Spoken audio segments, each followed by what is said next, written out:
Bismillahirrahmanirrahim. Alhamdulillahirrabbilalamin. Wassalatu wassalamu ala asyrafil anbiya'i wal mursalin wa ala alihi wa sahbihi ajma'in. Assalamualaikum warahmatullahi wabarakatuh dan selamat sejahtera. Kepekan membeli bingka, sayang pesanan terlupa sudah. Majlis bermula tirai dibuka dengan alunan madaya indah. Bagi memberkati majlis kita, marilah sama-sama kita buka majlis kita dengan ummul kitab Al-Fatihah.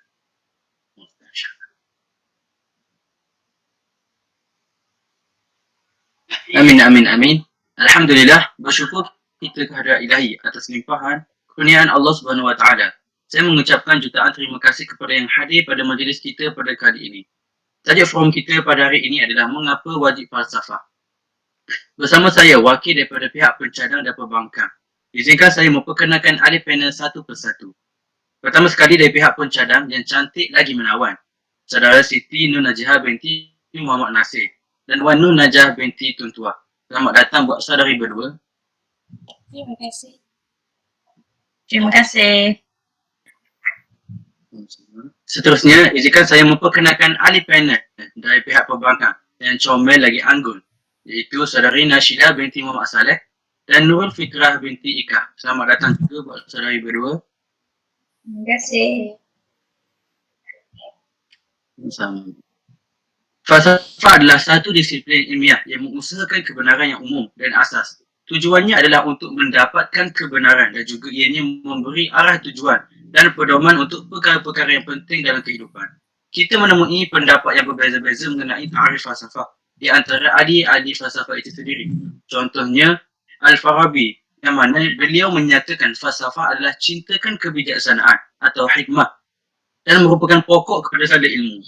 Persoalannya, adakah falsafah wajar didedahkan kepada generasi ini?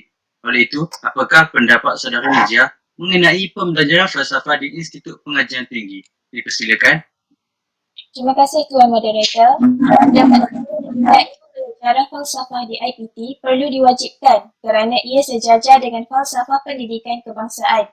Hal ini kerana ianya dapat membantu dan memperkembangkan lagi potensi seseorang individu secara menyeluruh dan bersepadu bagi mewujudkan seorang insan yang seimbang dan harmonis dari segi intelek, emosi, rohani dan jasmani berdasarkan kepercayaan, kepatuhan dan ketaatan kepada Tuhan.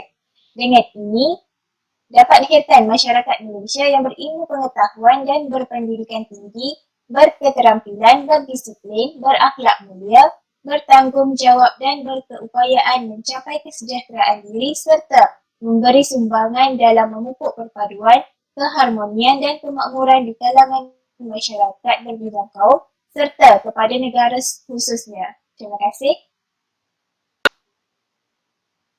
Terima kasih diucapkan kepada saudari Najah. Seterusnya, bagaimana pula pendapat saudari Nashidah mengenai pembelajaran falsafah aktiviti ini? Dipersilakan. Terima kasih moderator. Pada sudut pandangan saya, falsafah ini lebih layak untuk dihayati dan dipraktikkan berbanding dipelajari semata-mata. Apalah gunanya jika mereka hanya menghafal dan memuntahkannya tatkala keperiksaan menyebabkan para mahasiswa menganggap subjek ini berfokus untuk mendapatkan grade semata-mata dan bukannya untuk didalami makna sebenar falsafah itu. Saya mencadangkan agar subjek falsafah tidak diwajibkan sebagai satu subjek khusus yang perlu kita pelajari di IPT. Sebaliknya, ianya perlu diterapkan sepanjang kehidupan seharian mereka di universiti.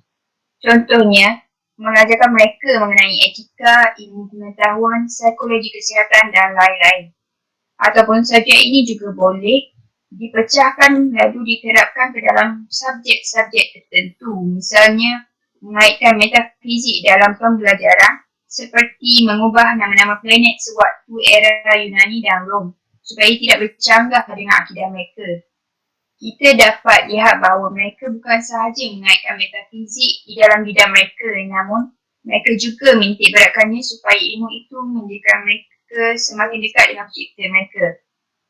Ini membuatkan mereka lebih mudah memahami falsafah dan lebih mudah mengaitkan falsafah itu sendiri dengan kehidupan mereka. Terima kasih.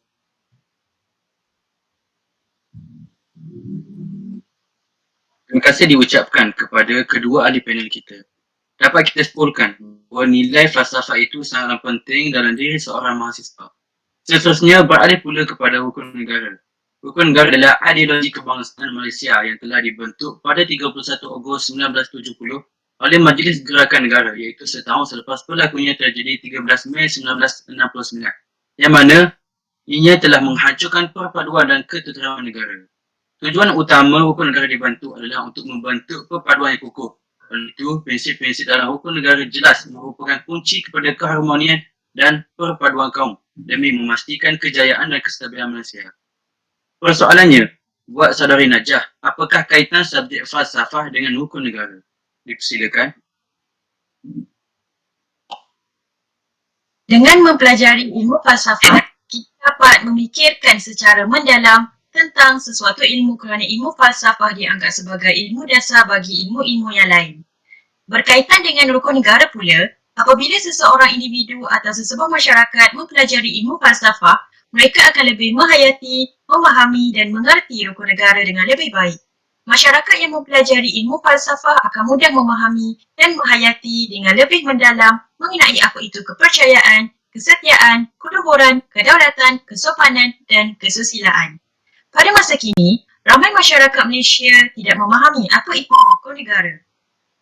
Walaupun sudah didedahkan sejak sekolah rendah, sekolah menengah sehingga melanjutkan pelajaran ke universiti, malah sehingga bekerja, tetapi masih ramai juga yang mengabaikan dan tidak memahami apa itu rukun negara, menyebabkan mereka tidak menyedari ilmu falsafah adalah ilmu yang sangat penting untuk memudahkan masyarakat dalam memahami dan menghayati sesuatu ilmu pengetahuan yang dipelajari dengan lebih mendalam. Terima kasih. Terima kasih diucapkan kepada saudari Najah. Seterusnya, apakah pandangan saudari Fitrah pula mengenai perkara ini? Dipersilakan. Pada sudut pandangan saya, subjek falsafah tidak terlalu memberi impak kepada diri mereka dalam memahami rukun negara kerana sebahagian besar daripada mereka masih gagal dalam memahami rukun negara itu sendiri walaupun ianya perkara asas seperti kepercayaan kepada Tuhan. Yakni kita dapat lihat berapa ramai pelajar IPT yang beragama Islam masih mengabaikan tuntutan solat. Malah, jika kita membuat rondaan tatkala azan dilaungkan, kita dapat lihat ramai pelajar yang masih leka dan membuang masa dengan perkara yang tidak berfaedah. Maka, sejauh manakah subjek falsafah ini dapat memupuk kepercayaan kepada Tuhan dalam diri mereka? Selain itu, berdasarkan statistik anti dadah kebangsaan yang dilaporkan pada 9 Disember 2020, selama 6 bulan, pelajar IPT itu turut menyumbang sebanyak 3,8% daripada jumlah keseluruhan penagih, di mana seramai 3,644 orang pelajar disahkan positif.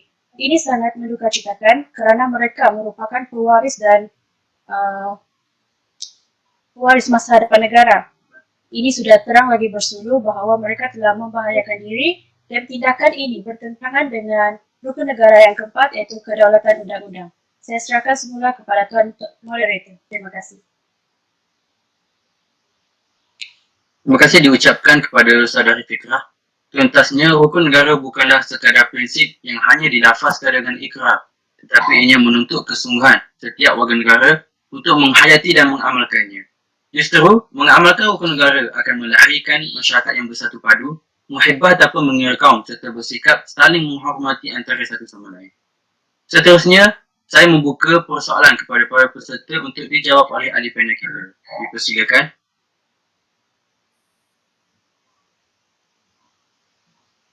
Okey, saya ada satu soalan. Soalan ini saya tujukan kepada saudari Najihah. Okey, seperti yang kita tahu, falsafah sangat berkait dengan pendidikan. Maka soalan saya di sini, bagaimana kesan pendidikan terhadap pelajar dalam era COVID-19? Terima kasih. Baiklah, pada pendapat saya, kesan pendidikan terhadap pelajar dalam era musim pandemik COVID-19 ialah melalui kaedah pembelajaran yang baru, iaitu melalui pembelajaran secara online. Ini adalah sesuatu yang baru di kalangan pelajar maupun guru. Mereka perlu melakukan proses pengajaran dan pembelajaran secara online bukan dengan cara bersemuka. Bagi saya, proses pembelajaran secara online banyak memberi kesan positif kepada pelajar kerana pelajar dapat mempunyai dan merasakan suasana pembelajaran yang tersendiri atas keselesaan pelajar tersebut. Dengan ini, pembelajaran seseorang pelajar akan lebih efektif dan kondusif. Terima kasih.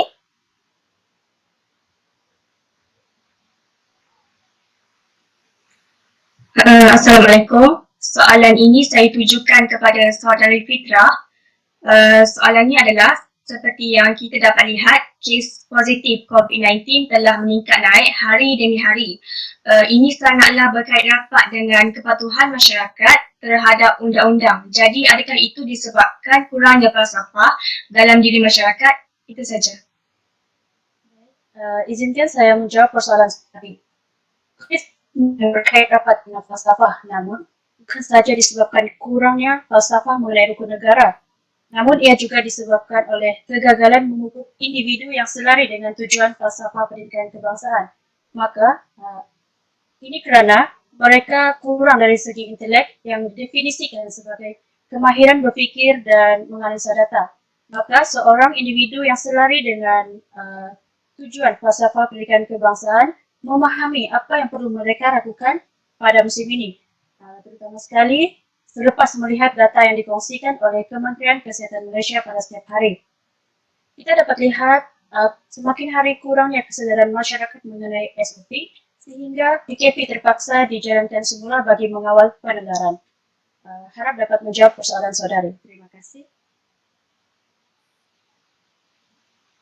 Berdasarkan jawapan dan ilmu yang dikongsikan oleh pihak pencarian dan pembangkang, dapat kita simpulkan bahawa falsafah ini sangatlah berkait rapat dalam kehidupan seharian kita.